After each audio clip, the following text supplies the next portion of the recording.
Deus não gosta de censo. Coletar estatística é um crime divino. Sabemos da importância de coletar dados antes de tomar decisões. Mas Deus não gosta disso, além de casamento homoafetivo, claro. O censo mencionado na Bíblia, particularmente em 2 Samuel 24, 1:10 e seu paralelo em 1 Crônicas 21, 1:8, não se assemelha exatamente aos censos modernos, usados para fins estatísticos, administrativos e de planejamento governamental.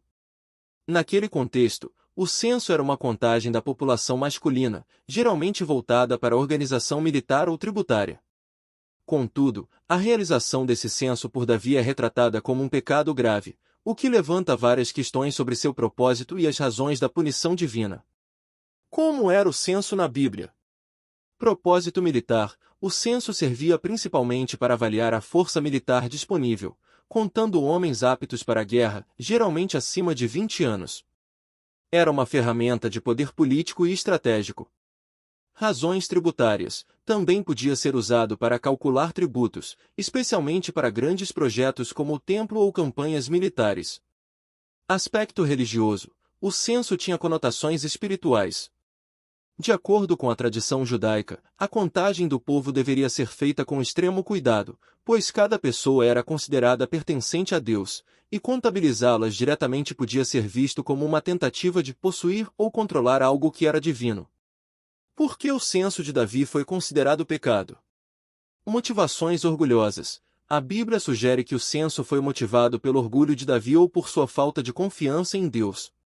Ao contar os soldados, ele estaria confiando mais em sua força militar do que na proteção divina. Violação da lei: a Torá, Êxodo 30, 12, 16, prescrevia que todo censo fosse acompanhado de um tributo por pessoa para evitar pragas. Essa regra parece não ter sido seguida no censo de Davi. Provocação divina ou tentação satânica: em 2 Samuel 24:1, o texto afirma que Deus incitou Davi a realizar o censo, enquanto em 1 Crônicas 21:1, é dito que foi Satanás quem o incitou. Essa diferença pode refletir diferentes interpretações teológicas sobre a origem da tentação e da responsabilidade. Como o censo foi realizado? Joabe, o comandante do exército, foi encarregado por Davi de contar os homens aptos para a guerra em Israel e Judá.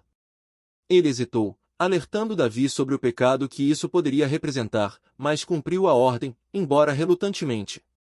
O número final foi de 800.000 guerreiros em Israel e 500.000 em Judá. Depois de concluído, Davi sentiu remorso, reconhecendo que tinha pecado ao ordenar o censo. Consequências do censo: Deus deu a Davi 3 opções de punição. 3 anos de fome. 3 meses fugindo de seus inimigos. 3 dias de praga sobre o povo. Davi escolheu a praga, e 70.000 pessoas morreram como resultado. Mais tarde, Davi implorou a Deus que a culpa recaísse sobre ele e sua família, e a praga foi interrompida.